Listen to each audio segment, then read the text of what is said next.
Hey there, this is Marissa with Marissa Moments. So I feel compelled to share this with you. This is my truth, but it might be your truth as well. So today's been a stressful day, right? I often do all of these different things and I have all of these high hopes and expectations and all of these different types of things. And when it doesn't come to fruition, I end up like crashing, right? Just like a hard wave. I just crash completely. And then I start to question myself and all of these different types of things. Now, I feel like this is an organic experience, right?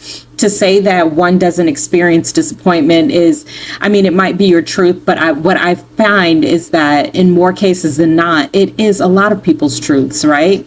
Because although we try not to put certain expectations on people, places, or things, it's kind of impossible when you're existing within this 3D realm of existence we call Earth, right? But that's not what this is about. What I receive is that oftentimes we experience all of these disappointments is so that with the phrase that I keep hearing over and over is grace under fire, grace under fire, grace under fire, is that what I have to start doing, what perhaps you have to start doing is practice that grace, practice that pause in the moment where your frustrations and what I hear is like when your illusions become reality, right? Like clarity is brought to your illusions. That's what it is. When clarity is brought to your illusions, then you have to pause in that moment and make sure that you don't fly off the rails. Because it's so easy when those expectations don't necessarily match up with reality to like lose it, right? Because you're waiting patiently for all of these manifestations, these dreams, these visions, these goals to come to fruition in such a way, and especially because the way that society has programmed all of us is that we think that we're going to get like the million likes, we're going to go viral, we're going to become that household name, we're going to become the next whoever it is, right? Now that's just a reality by which we've been programmed, especially when you put yourself out there, right? Because it's like there's no way that this can't be acknowledged, seen, or heard. But then God comes back and humbles us. I mean, I know for me, I am humbled every single time.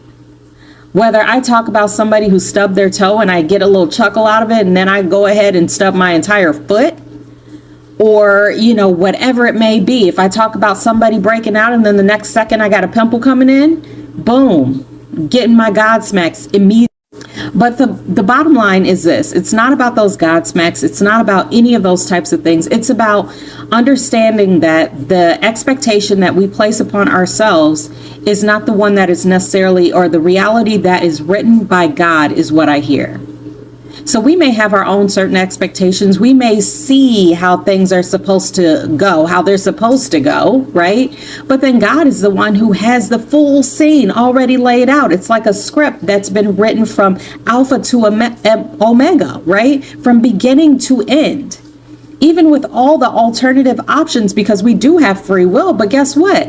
At the end of the day, God already knows, okay, if you take option A, then this is what's going to happen. If you choose option B, then this is what's going to happen. So nothing's a surprise to him, her, she, that, right? But it's always a surprise to us, especially when we put those expectations on ourselves. So what God is teaching us every time that we experience those disappointments is, one, to check our expectations, right? Now, it's nothing wrong with having hopes or aspirations or working towards something, right? Because that gives us goals. However, when we become so, what I see is like tethered to those outcomes, and that's when we experience the massive disappointment. That's when we experience those huge mood shifts, right? And those emotional changes that we are not able to encapsulate with our own human form, right? Because those emotions are bigger than what we are in that moment. So then we have those roller coaster fluctuations,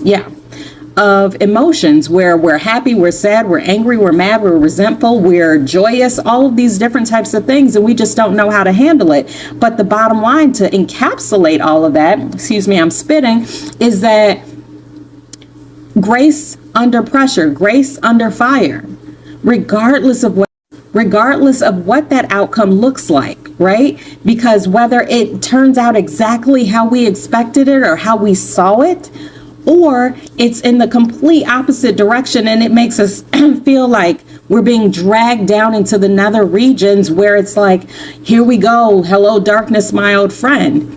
Either way, we have to be capable of having that balanced, what I hear is like the balance, like result, the way that we are able to process things. It's not from an extreme case, it's from being in the middle, it's from being neutral.